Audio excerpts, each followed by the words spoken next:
pleasure to be here again. I spoke in 2010. I think at that time, 4G was just being wrapped up, and I'd written a book on it. And then I spoke 4 years ago, just as 5G was really getting going. And I made a few predictions, which we'll review if they were any good or not, a little further into the talk.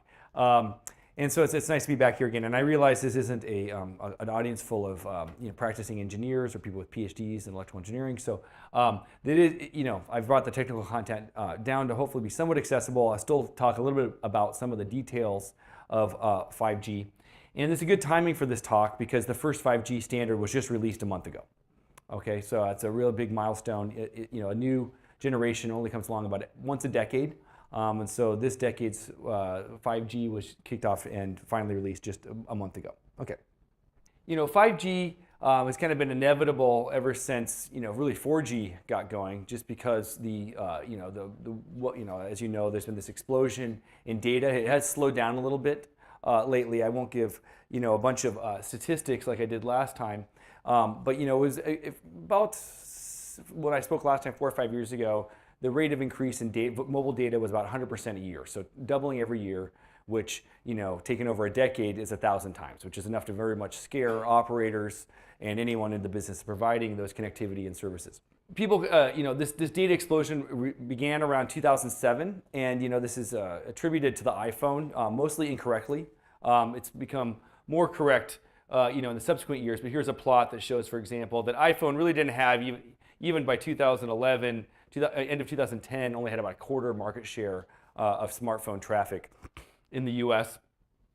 And there's a lot of other factors. The biggest consumer back then, around 2008, 2009, was actually dongles that went in laptops. There wasn't, the Wi-Fi network wasn't as well developed, and a lot of business people had dongles for their laptops. That was actually consuming a lot of the data. People have been planning for mobile internet since the release of Wi-Fi, but there wasn't really any apps. There wasn't a platform that could really use it. And so things were moving along very slowly. And in fact, what happened was that because things were moving so slowly, the IEEE developed a standard called WiMAX. Anyone remember WiMAX? Remember hearing about WiMAX? So I was, talking about a lot of hype and sort of no. WiMAX's single biggest contribution, I think, to society was that it sped up LTE. Okay, this standard came out of left field. WiMAX, which is radically different than the current cellular standard at that time, 3G, which was still voice-centric and based on CDMA. And there's a lot of resistance to any change in the cellular industry. Moving to a new technology is very expensive. You have to deploy all new infrastructure. Tons of new intellectual property battles to be fought and royalties to be paid. But this scared 3GPP. You'll hear this acronym a lot, 3GPP, terrible acronym. It stands for Third Generation Partnership Project. It's even though now we're way past 3G, it's still the organization that defines global cellular standards worldwide. And so they were scared by WiMAX, and so they just started developing their own standard called LTE, Long-Term Evolution. So this was called, the 3G Long-Term Evolution. They didn't even call it 4G. But now it's widely considered 4G, and it was actually really more or less, they just took WiMAX and improved it. Okay, and so they did this without really wanting, you could talk to AT&T and these people back then, they didn't want it. They just wanted to ride out the 3G roadmap for as long as possible, amortize their costs, but they figured they had to do something to neutralize WiMAX. And so that's why I say that they got kind of lucky that this standard was finished right around the time that this data explosion started. And they're like, all of a sudden, crap, we actually really need this. And so they sped up the product roadmap quite a bit. And so the first commercial products were in 2010, and it was deployed quite quickly because there was a pressing need.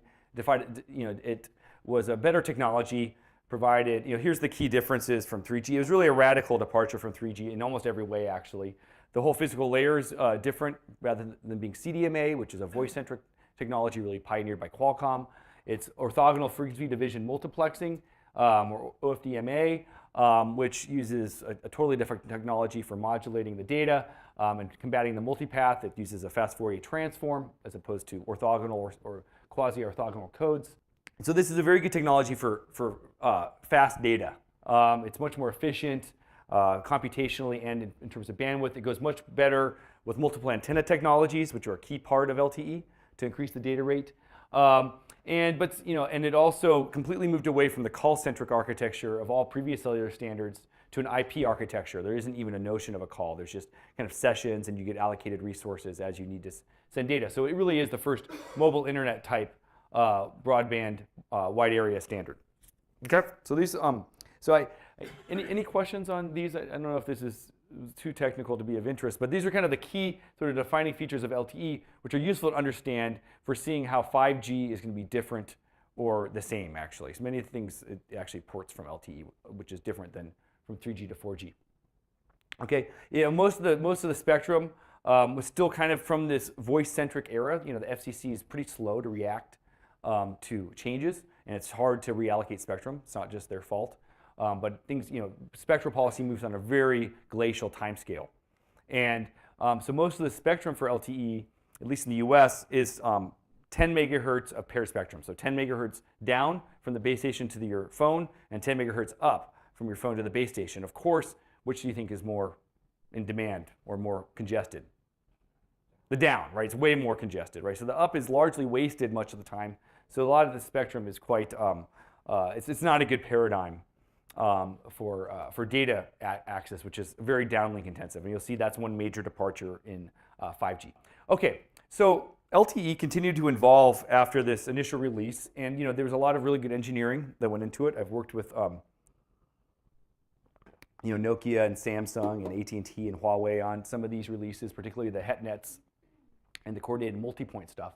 But there's some of the key features. There's a lot of stuff that's been added over the last 10 years.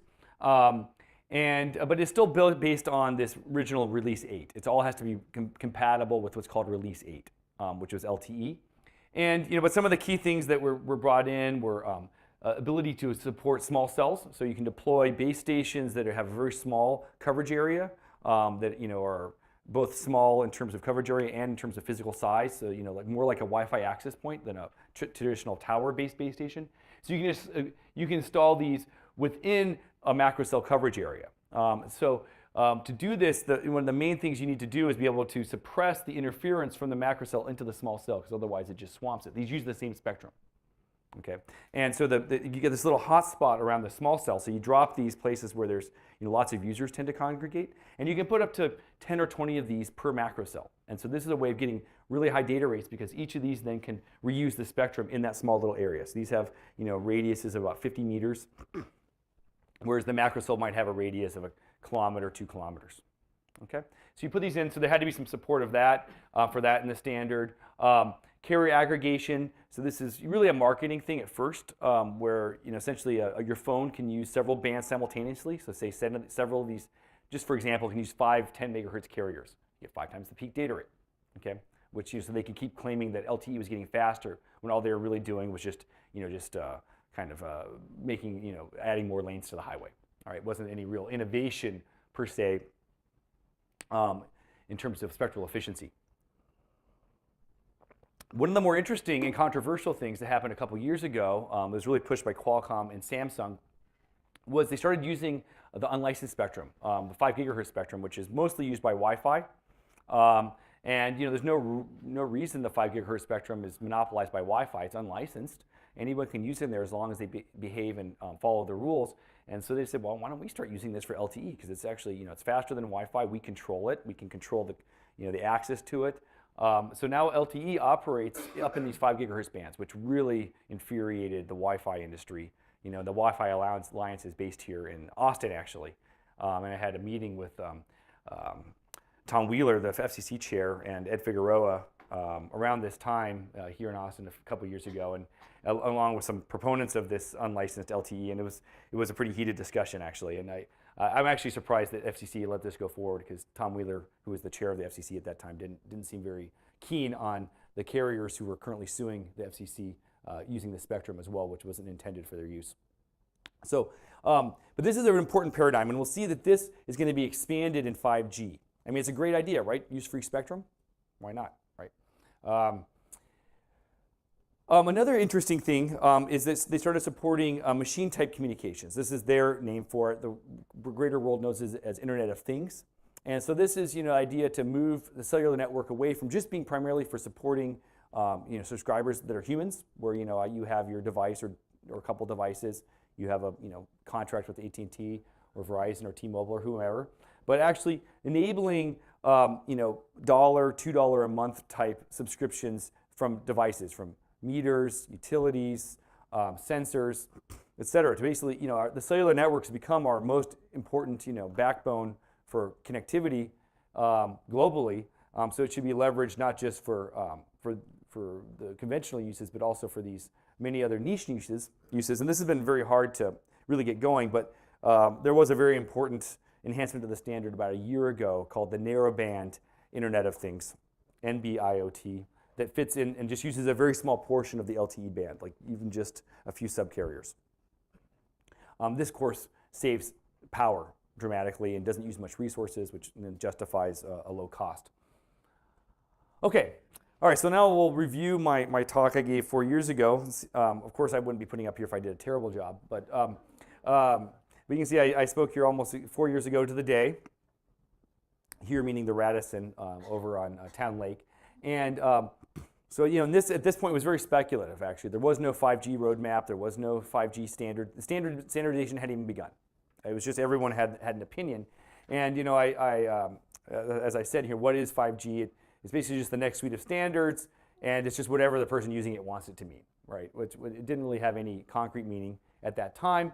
And, what was it needed for? Support kind of applications such as what was called then the tactile internet, which was a term coined by Gerhard Fettweis, a big shot in Germany, which essentially had to do with controlling things with such tight latency that you could do actual tactile feedback. So you could actually touch and get a tactile sensation back, which requires about a 1 millisecond latency, as opposed to video feedback. We can tolerate about 10 to 50 milliseconds of tactile of latency before you think it's slow and is annoying. So 10 to even 100x faster type of feedback. Also would support a lot of cloud, massive MTC I talked about, so this explosion of Internet of Things, and also virtual reality and augmented reality. And so the green, so these were pretty spot on. Green means good, orange means sort of okay. So actually I was wrong. It was faster than expected, so it was finished right at the end of 2017, which actually surprised. I mean, I don't think anyone would have predicted that at that time. They really hauled butt to get this thing completed, but as we'll see, the sacrifice for that is what they've released is really large. It's not as radical of a departure. It's not really necessarily non-trivially different than LTE. It's different. It's not backwards compatible. So now they're aiming for commercial products around 2020. And at least I said exactly what, it depends on what it turns out to be. So I predicted what it will consist of, and I think I was right about everything. It's not really become more integrated with Wi-Fi. Wi-Fi still stayed very separate, and Wi-Fi is not really a part of this. What's interesting is that they've just decided, instead of using Wi-Fi, to just poach Wi-Fi spectrum. I didn't predict that. Very clever. I also predicted that there'd be a lot of integration between LTE and 5G, and we'll see that's exactly what happened, and that's very different than in previous generational changes. So what is 5G about? So I call this the Holy Trinity. Versions of this figure pop up in almost any 5G presentation, so I didn't even bother to make my own. I took this one from IEEE's public tutorial. So there's essentially three key use cases that are envisioned for 5G, all right? Whereas opposed for 4G was developed for one use case, all right? 4G was developed for the mobile broadband use case, period.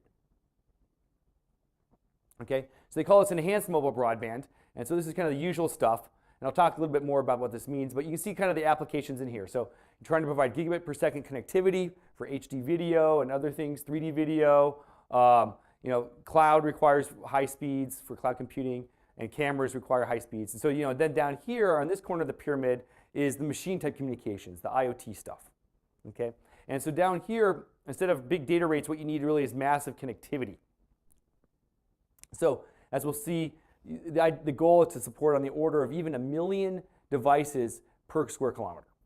So these devices would not be transmitting all the time, obviously, but would need to be addressed, would need to be able to gain access, transmit, a few kilobytes, for example, or even less. and then shut off for a long period of time.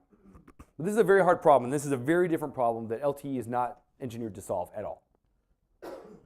Okay, then the other corner of the pyramid is what's called the ultra high reliability and low latency, not necessarily both at the same time. Okay, and so these would be things where you know, this is also called critical IoT. And so, you know, a good use case you can imagine here is a self-driving car. All right, can't have drop packets. You know, if you're depending on this for things like navigation. You know, so you're willing to tolerate lower data rates down here. You're willing to, you know, tolerate various other, you know, things, but you can't. What you have to have is very high reliability and very low latency. Okay, so this is another different use case than before. Okay, so what does this result in terms of the engineering challenges or new things that are happening for enhanced mobile broadband? Kind of three things. First of all, we're going to bring in a lot of new spectrum. Some of this will be licensed, some will be unlicensed, and so, you know, devices need to support a lot more bands, and this is hard actually because you have to have different RF components for these things, which makes the devices bigger, more expensive. Also, as we'll see, a lot of the spectrum is up at high frequencies, which have never ever been used before for cellular or wide area networking. So it's a radical new thing, very hard.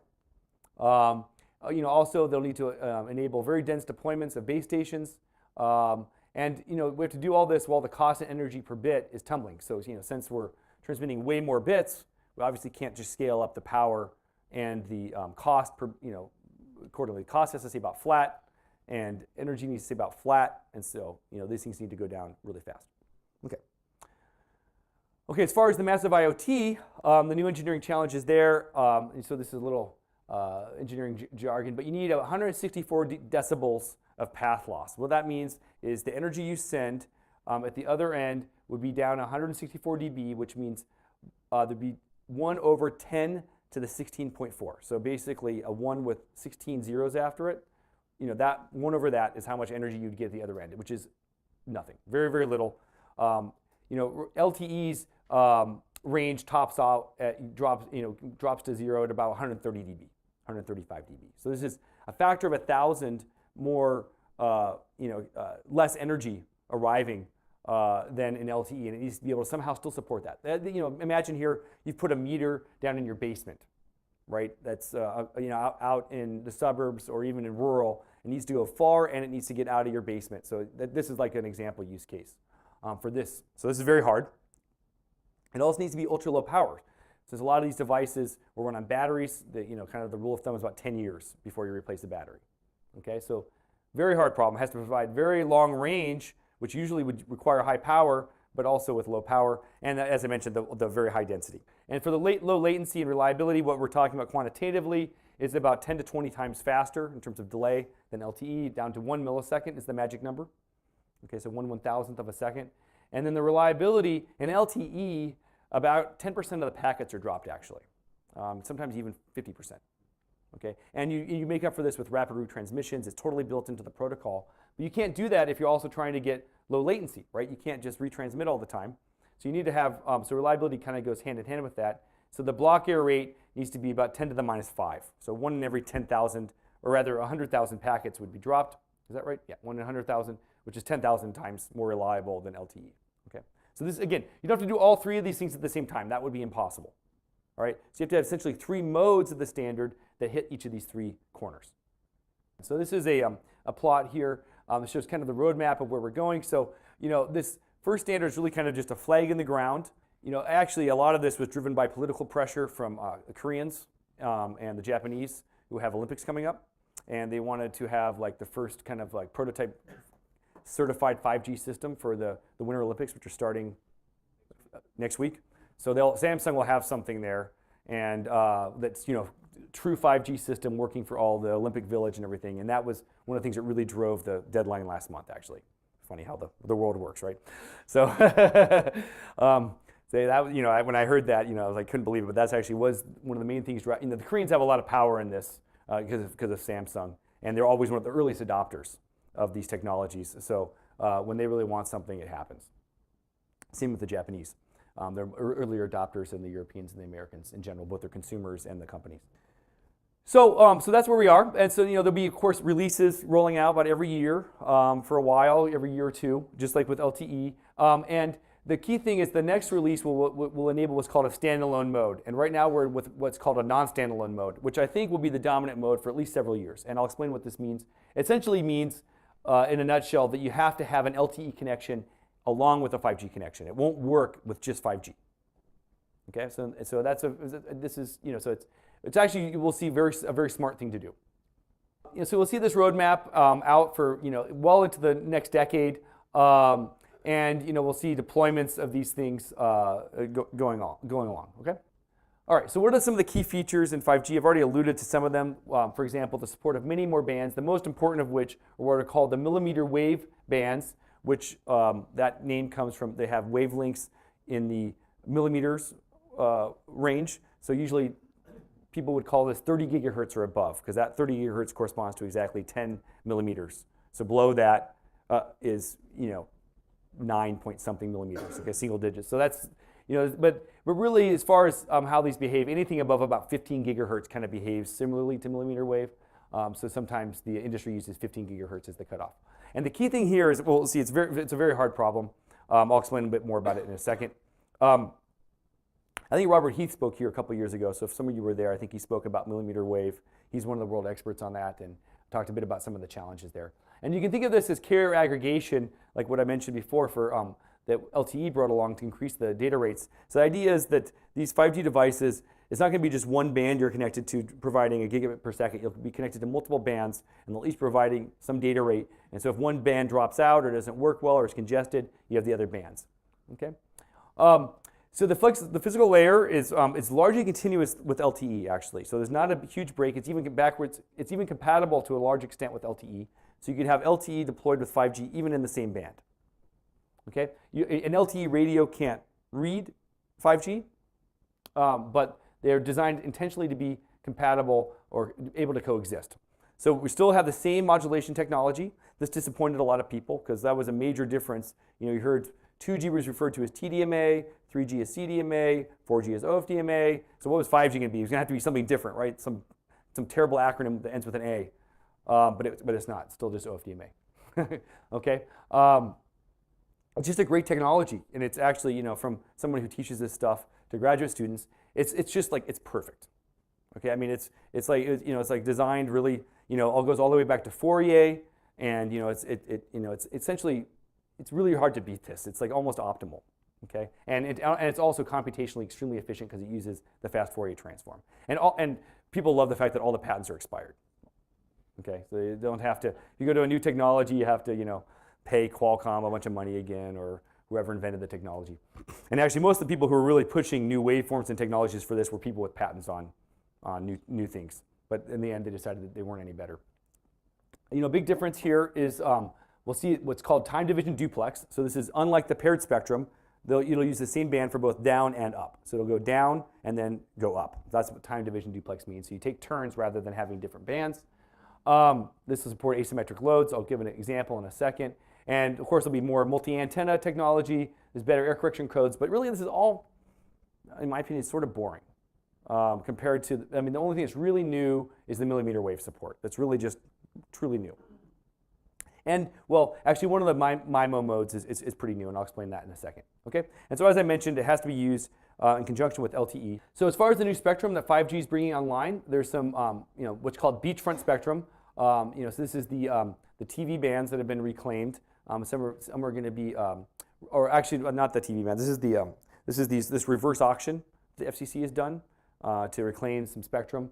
So this is like once in a lifetime spectrum. To get here, it has great range. There'll be some, there's this 1.5 gigahertz or so, 1.5 megahertz, 150 megahertz up at 3.5 gigs. This is this very unusual band. I don't know if you guys are familiar with this band, the CBRS band. This is the one that has these tiered licenses. So essentially, the Department of Defense uses some of these for satellite, and for like aircraft carriers use them. And so you have to defer to those rare uses, particularly if you're in a coastal city. But in the interior, you'd almost never have to use those. But essentially, an aircraft carrier rolls into Miami, the entire network in these bands has to shut down with, I think 15 minutes of notice, because obviously, they don't want certain other countries knowing where aircraft carriers are at all times, and so or are going to be. So this is a real challenge. It's kind of unique. And then also, then carriers can buy licenses for these bands as long as they defer to that. And then there's also, if nobody's using these bands, carriers or the aircraft carriers, then it becomes unlicensed. And any registered device can pop in and use it. And it's all controlled via a database. So it's very interesting, novel, kind of really an experiment the FCC is doing to see how they can get better use out of spectrum. And then there's some more spectrum a little higher than that. There's about 500 megahertz that's being used for 3G and LTE. A lot will be repurposed for 5G. And then there's a new unlicensed band. It's kind of mid-range, just above the Wi-Fi, the traditional Wi-Fi bands. Okay, then as I said, the exciting part here is that the use of spectrum way up at in the millimeter wave. So this is, have about here about 7 here, 12 gigahertz of spectrum. I mean, this is a massive amount. I mean, bear in mind that all of existing cellular uses about a half a gigahertz. So we're talking 24 times more spectrum being released up here. So it's tantalizing, a huge amount of spectrum. But as I mentioned, as I'll explain, they're very hard to use. Okay. They require strong beamforming. I'll talk more about millimeter wave in a minute. Okay, so that's the new spectrum. Scalable OFDMA, like I said, it's very similar to what's used for LTE. The main thing is it's more flexible, so it can scale all the way up to millimeter wave, which is these huge bandwidths. So for like a millimeter wave system that has like 400 megahertz of bandwidth for a single signal, you'd have a much wider subcarriers. And this is the traditional LTE type of spacing here. So it goes from 15 kilohertz, 30, 60, 120, and so on. Okay, so these factors of 2. The slot structure, again, this is getting somewhat technical, but there's some interesting things in this slide. The main thing I'll highlight is the slot structure. So this is in the frequency domain here. That's with the carriers, and then this is the time domain. And you can do all kinds of flexible things in here, which you couldn't do in LTE, as far as having downlink and uplink control in the same block because of the TDD nature of the system. This will allow a lot more efficient control. One of the most interesting things is these ultra reliable low latency communication. So that's that terrible acronym there, is for this bottom right of the pyramid.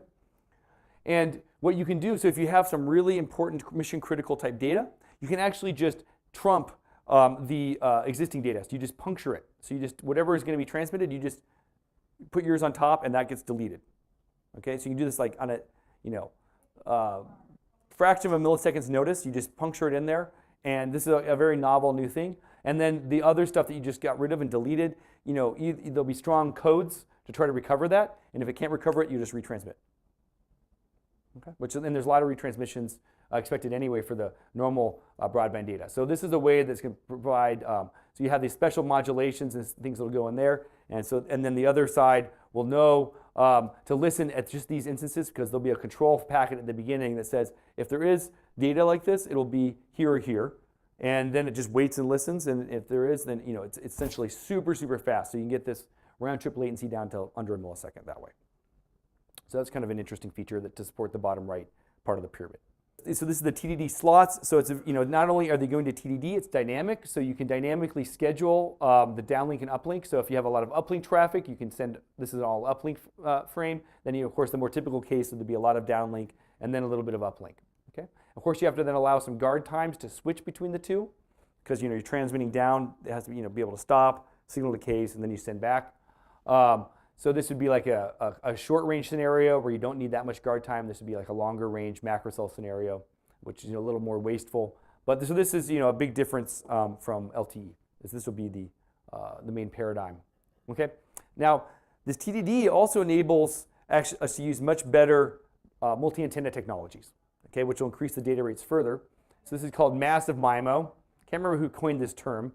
The technique was invented by Tom Marzetta at Bell Labs about 10 years ago. Very brilliant idea. And the idea is that if you have a bunch of antennas, right now at these base stations, you see these towers, they have these big antenna planes. And actually within one of those antennas is about 20 elements. And then they all cooperatively beamform to increase the signal strength in a certain direction.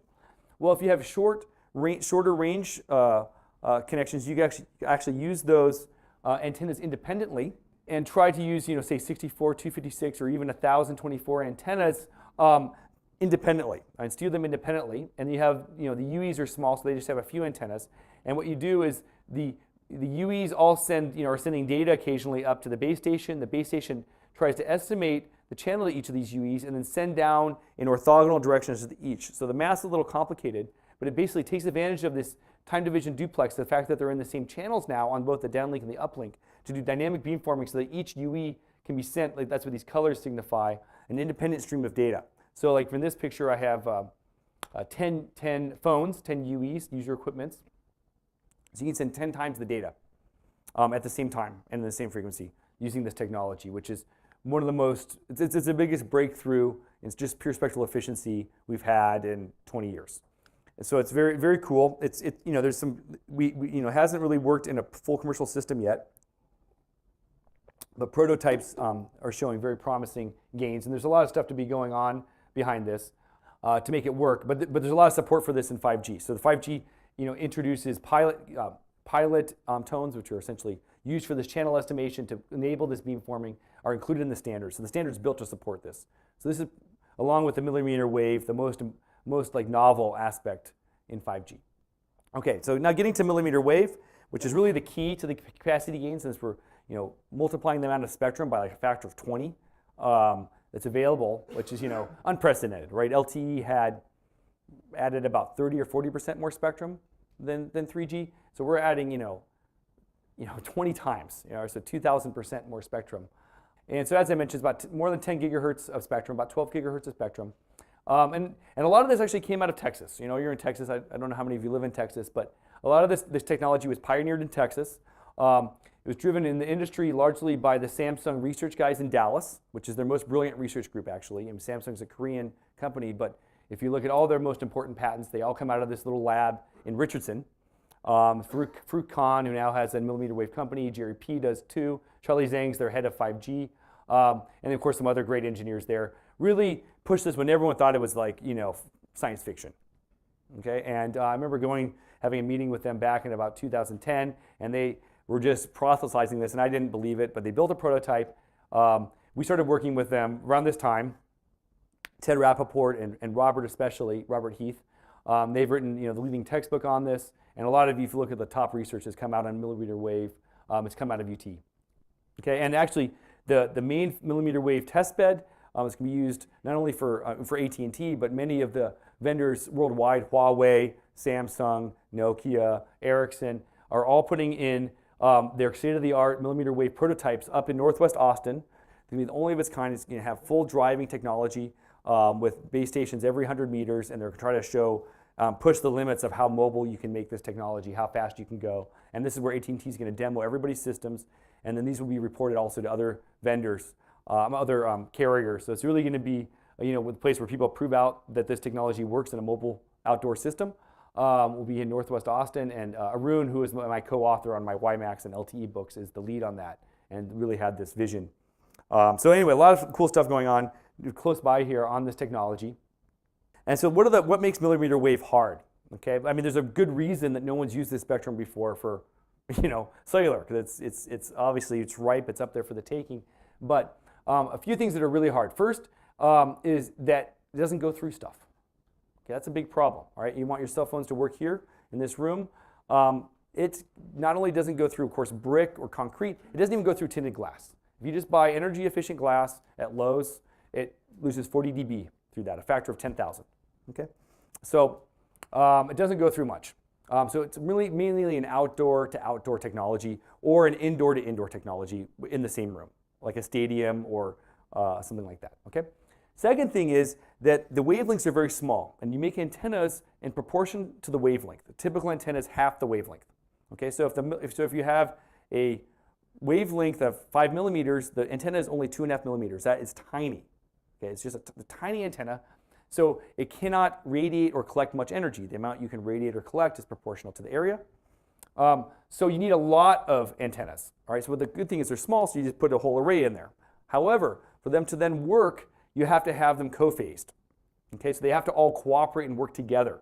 So to send the energy in a given direction, they don't just all 64 just send. You have to co-phase them so it sends in the right direction towards the intended target. So this is what's called directional beamforming.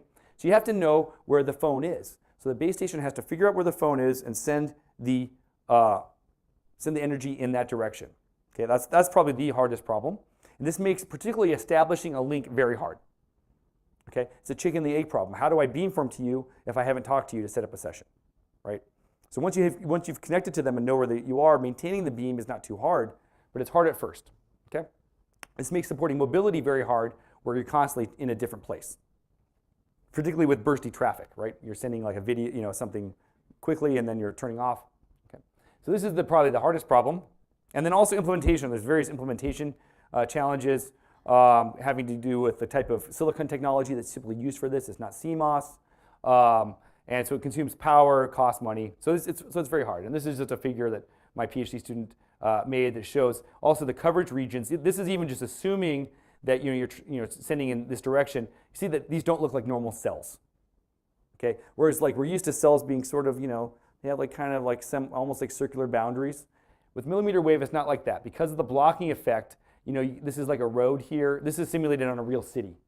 So so if you put them in various places, it goes down the roads, but then around various other places you have coverage from this base station all the way down here, where this base stations are all much closer. So it makes network planning much harder. It's just a totally different paradigm for cellular than we're used to. Okay, so this is where this non-standalone mode that I talked about earlier really comes to the rescue for 5G. So the idea is that you keep the packet core, the core network being very similar to the 4G one, and then you have two independent radio access networks. You have the 5G one, which with millimeter wave, and then you have the LTE one. And what you do is you do your control signaling. So I keep a connection with you on LTE, and I do my control signaling that way. This will allow you to report things and additionally like where you are, right, using your GPS. So it can keep track of where you are, and then it can do beamforming much more quickly to you. And so then it tries to just do data connectivity only over the 5G link. So essentially control and some data over the 4G, and you do as much data as you can on this higher spectrum. Okay, but this provides an anchor so you don't drop out of connection. So the idea is to kind of make this an incremental addition, and then in the next release they'll introduce a standalone mode where data and control would go over just this link. Okay. So this is like, it's similar to the unlicensed spectrum play where you use it if it's available. And so it's particularly targeted for outdoor UEs. This could be cars. One big use case of 5G is infotainment, right? Cars are going to have streaming video to them. So rather than having a DVD player in the minivan for the kids, they'll just have streaming Netflix or whatever, right? And so this would be delivered over the millimeter wave network because it's outdoor to outdoor. That can be done. Well, pending the tests on AT&T's database, this should be doable. And other high bandwidth deployments. So you try to push as much traffic as possible onto these upper bands and then keep the lower bands just for fallback. I mean, obviously we're doing this to unlock all the spectrum, but there's a couple other aspects. So although blocking and directional beamforming are hard to deal with from an engineering standpoint, they provide a very useful couple of features. Namely, if you're directionally sending in one direction, you're not interfering with all the guys over there. All right, so if you're sending in one direction, you can then send to a different guy in a different direction, or you at least don't interfere with them. So what you can do is for enabling these dense deployments, which I guess gets at some of the things that some of you may be looking at for assessment. So these base stations that are being densely deployed may not need a wired internet connection anymore. What you can do is put in a tower type station with fiber, and then drop these millimeter wave small cells so they can provide coverage in a small area, and then they do backhaul wirelessly in the same spectrum back to the base station. Because they're sending to the base station in that direction, and then sending to their UEs down in different directions, these links won't interfere. This is very different. Whereas if LTE tried to backhaul small cells in the same spectrum, it would just cause tons of interference and kill the whole cell. So this is a new opportunity, and they're actually trying to standardize this for the next, maybe release 17. It'll be called in-band backhauling. It's actually, the name is Integrated Access and Backhaul, IAB. So this is something that standardization is starting on now to try to develop really efficient ways of doing this in-band backhauling. Because this is key, because you can't just drop all these millimeter wave small cells and put a fiber connection to each of them. This would be extremely expensive. So this is a way to start deploying these to provide the connectivity without having to have fiber to most of them. And we've done some research on this that shows this is actually can work very well. So moving more to densification. So densification is key in 5G. It's a huge, I haven't talked about it very much, but it's one of the most important aspects.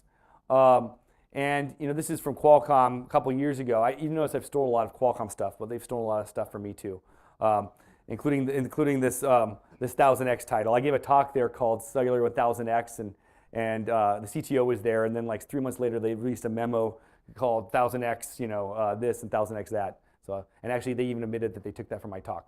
I have it in email. So anyway, Qualcomm has really been touting densification for a long time as a key way to increase capacity, and as we see, it's absolutely essential for millimeter wave since the ranges there are much less, 100 meters, 200 meters at the best. And the key thing about the reason densification has worked so well up till now, and I think I may have last time given a plot, but essentially most data rate improvements in cellular have come from densification, actually, cell splitting. And the idea is what Qualcomm shows here. You just add cells and the data rate increases linearly. Okay? And the essential intuition is you're just creating more spectrum reuse. So if you double the number of base stations in a high demand area, then basically everybody has half as many people to compete with on that base station for resources, which then basically doubles everyone's throughput. Okay? It's very simple. All right? And so you just keep doing this, adding more and more small cells, and then everyone gets divided into small space. I mean, the original cells, like in cellular network in 1G in LA, I think there was like 50 base stations in all of LA, which if you've ever flown into LA, you know how incredible that is. So they had, in some cases, the cells were 30 or 40 miles on a side, right, wide. Okay, they had a huge high power tower, and of course now it's split down, and probably in LA it's about every kilometer there's a base station. Of course, it depends on the density of the city, but that on average. Okay, so this is the kind of a key thing that's been really carrying cellular networks forward for a long time, and there's definitely some challenges to going to ultradense. I mean, the most obvious one is the cost and the logistics of doing that. You need to have a backhaul connection, and this backhaul connection is having to get faster and faster and faster as the network gets faster. All right, so for a millimeter wave cell that might be able to provide 5 gigabits per second over 10 gigahertz of bandwidth, you obviously need to have that kind of speed in the backhaul, or it's not worth doing it. A big obstacle has just been red tape, honestly. Permits, neighborhood associations don't want these things in their neighborhoods. And then just also the cost of finding out where to install them and then configuring them. I'm having to have the dreaded truck rule, right, where you have guys that are there all day to install a single base station, maybe all week. The operating costs, the recurring costs are significant. And the base stations, these small base stations become very small now. They're actually not much more, I mean, they're like $500. I mean, this is the cost of an iPhone-ish, okay? They don't have all the fancy user features an iPhone does, but they have a few more radios, okay? But they're small. The Nokia has small base stations that aren't much bigger than a smartphone. All right, so the other one that's often, people intuitively think that there would be more interference when you put all these base stations in, which is of course true. But if you just divide the space down, and I'll talk more about this, it'll allow me to get a little geeky on the next couple slides. This actually hasn't been a problem until now. It's not been a major problem at all. Okay. All right. So as far as solutions to this, one I mentioned already is the wireless backhaul. That's a huge one for eliminating this backhaul connection. There's also a lot of push from the industry to try to ease some of the rules, because a lot of these rules were established for putting up towers, big, huge towers, which then Crown Castle has bought all of those and rents them out for $2,000 or $3,000 a month or something like that, right? So these small cells are not that. These small cells you wouldn't even know they're there if they're on the side of your building. Okay, so there's a push to kind of educate the public, and this is a new one that just kind of came up in Texas called the Texas 5G Alliance. Is trying to do things to set the framework to remove some of these red tape challenges. And then there's also self-optimizing networking technology. A lot of these use machine learning to try to ease the maintenance costs, to diagnose problems, fix problems, self-heal, and so on. Okay, so this is some of the things that are being done to ease densification. Now I just want to talk a little bit about this interference stuff because it goes to my heart because I've been doing research on it. So SINR, okay, so this is the signal to interference plus noise ratio. Defined mathematically as the signal power divided by the interference plus noise power. So the good stuff divided by the bad stuff.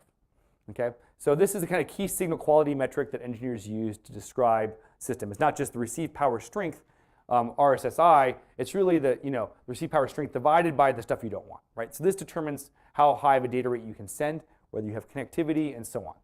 Okay, so these are SINR maps in decibels in Phoenix for AT&T's 700 megahertz LTE network. I've been doing a project with Crown Castle on densification. So they provided all this treasure trove of data to me and my students. And so if you zoom in Scottsdale here, this is Scottsdale, wealthy area, lots of data demand. You can see that the network, it has a fractal type nature. That the network here looks like the network here if you zoom in by 10x.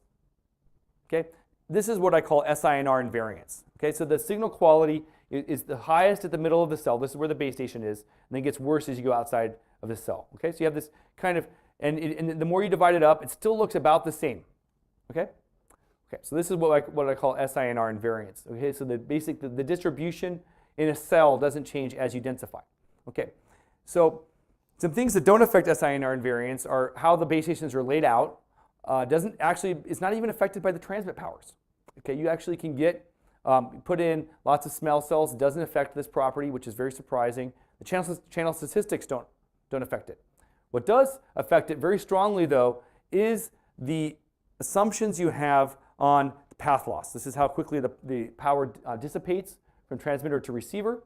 And we showed that essentially SINR invariance requires homogeneous power law path loss. Okay? And we showed that this actually is not a good assumption for dense networks. And we had this paper on this. We showed with a minor tweak of the path loss formula to something more realistic, what's used by 3GPP, this was a joint project we did with Huawei, that just this tiny change going from this model here to this cumulative model here where we have two path loss exponents, where basically we're saying that things propagate easier at short range and harder at long range due to blocking and other effects. This tiny little tweak has massive implications, and so the SINR, essentially the probability of having coverage drops off at a base station density of about 20 base stations. You see that SINR goes up as you densify, and then it plateaus, and then it falls off. Okay? So the question is, where does this happen? It happens right about where the density we're at right now. Okay, so we've been on this part of the curve for the last 40 years, and now we're approaching this part of the curve. Some other guys with Bell Labs did a paper that was inspired by ours. They took our model and adapted it to the actual real 3GPP channel models. And they showed a similar property with a plateau and then a collapse around 20 base stations per kilometer squared. Okay, so they reproduced our results with a more general and realistic channel model. And this has also been observed for millimeter wave networks, some work by Robert Heath. Okay, and so this is interesting because this is the target density for millimeter wave in 5G. And we've done some recent work that shows that this is actually fundamental. It's theoretically fundamental. We've mathematically proved under very general conditions that that there is a capacity saturation from densification unless you employ strong interference suppression techniques. And so this is a paper that's pretty much pure math, but it captures any possible model you could come up with we just submitted last month. And so I guess the kind of key prediction I'll make here is that in the next 10 years, this will become something that people are aware of. Right now, they're not aware of this, but they'll be talking about this, and they'll start designing around this. This will become a key factor for perhaps 6G, if not 5G, then 6G, ways to circumvent this effect. Parting remarks. So just this standard that was just released last month. It's a little bit of a teaser. It's not as big of a departure as we'd expected from 4G. In fact, requires 4G to even work. However, it came out very quickly. So they can be a little bit forgiven for being conservative. And we'll expect many of the things that were predicted for 5G in the next few years. And so the first products, they're calling for late 2019, perhaps early 2020. I've talked a lot about millimeter wave. It's still really unproven. I mean, they put this thing in the standard, all right? And but I can tell you that there's a lot of skeptics as to whether this will really work in a network. And I think sort of a litmus test will be when Apple decides to put it in the iPhone, right? And actually, we had a panel last year, and a lot of millimeter wave experts, and that was the question: is what year will the iPhone have this technology? Because that's like when it's really proven. Because they won't put it in there and with all the cost and size that will take until it really works on the network. Answers ranged from 2019 to never. Okay, from top people at these companies. No one from Apple, of course, because Apple doesn't let their employees talk outside of Apple. So we'll see, but that I think that'll be a litmus test to see when this has really arrived. Yeah, so here's a couple references. Qualcomm just released a great tutorial on this if you want to go into much more technical depth. They have about 80 pages. And for Qualcomm, it should be commended, it's not terribly self-promotional. They only have about 10 pages of shameless marketing material, and the other 70 are actually just technically accurate things. Ericsson also has a good white paper on this. And then paper that most people cite and grad students read is one that we wrote 4 years ago. And so this is more of a research prophetic paper than actually what the standard does. But a lot of the predictions were right. So that's it. I'm happy to answer any questions. Yeah. So it was interesting that you mentioned the wireless backhaul. How much of the additional densification do you think could be handled by the wireless backhaul in an ideal world? That's a great question. I mean, obviously, the optimal thing is every base station has its own fiber connection, right? Anything less than that, the data rates are going to decrease because you're now having to use some of the spectrum to communicate back to the base station, right? You can't communicate both in that spectrum to its own user and to the other base station at the same time. But what it can do is make sure it doesn't interfere with other connections. Okay, so the question is how much can you tolerate? And the answer, rule of thumb would be around 10 or 20. So you could have 10 or 20 wireless base stations per anchored base station. It's the answer I would give. We've had a project on this with Nokia for a couple of years, and I mean, 5's better. I think we'll perform better with 5, but the main challenge right now is just getting this technology deployed and getting connectivity. And so even if the data rates are a bit low, then over time you can replace some of these wireless connections with wired ones, and that'll bring the data rates back up. So for example, if you have about 20 wireless nodes per wired, then just approximately the data rate will go down by about a factor of 20, right? But if you have a data rate of 20 gigabits per second to offer, then you're still offering a gigabit per second. That's acceptable. Your cell site presentation, you talked about, was it 20 per kilometer? Was the max? Was that a macro or is that a micro site, or how are you looking at splitting? It doesn't matter. Doesn't matter. Yeah, it doesn't matter. It can be in any base station that's just radiating power. Yeah, I mean, we're assuming that the density is high enough that noise isn't so much of an issue. It's more about the interference, that they're interference limited.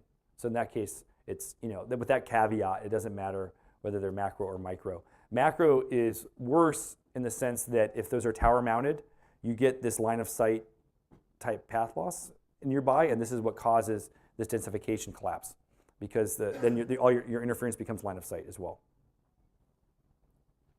Once you reach these limits of densification, you mentioned there were some technologies for overcoming by noise suppression. Can you say a bit about that and whether they'll work or not? So I mean, the only thing that's really built into 5G right now that can circumvent this is this thing I didn't mention much because it's not very well designed. It's called cooperative multipoint, COMP.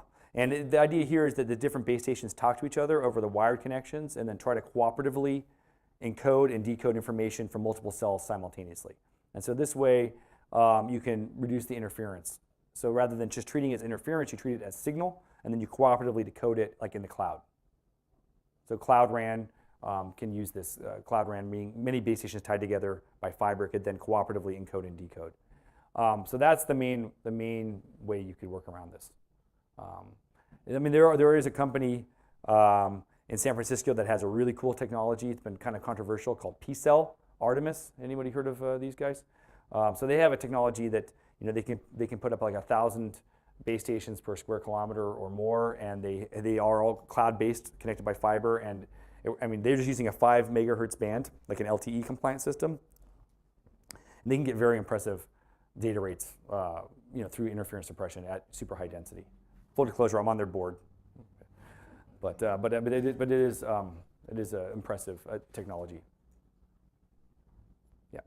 These base stations, what kind of requirements are there for you installing because of the interferences involved? They have to be like certain heights to avoid interference and kind of.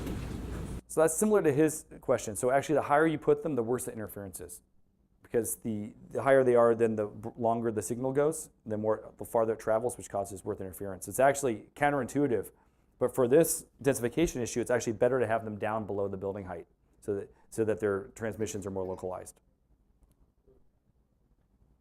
Yeah. Is there anything in these new 5G standards that would improve or enhance the ability to do multicast? Because right now this is one of the things that is probably least used. And Yeah. with everybody doing video streaming and stuff like that, there's a huge opportunity for being able to multicast better. But what I find is, even when the networks are capable of it, the carriers don't generally let you do it. Yeah, that's a good question.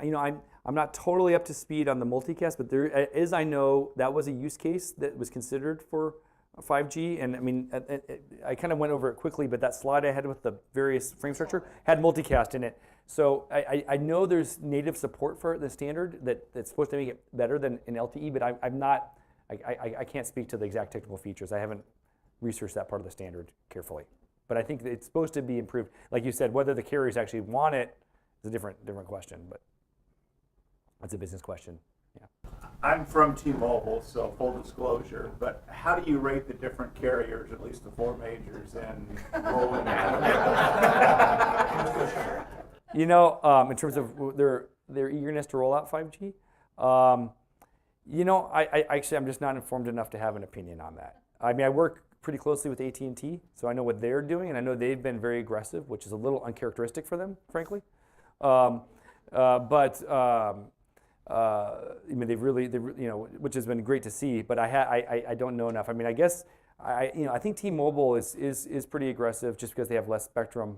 I think that they've been pretty enthusiastic about this. Because there's all this new spectrum available, right? Including unlicensed stuff. Well, thank you very much, Jeff. Great to be here.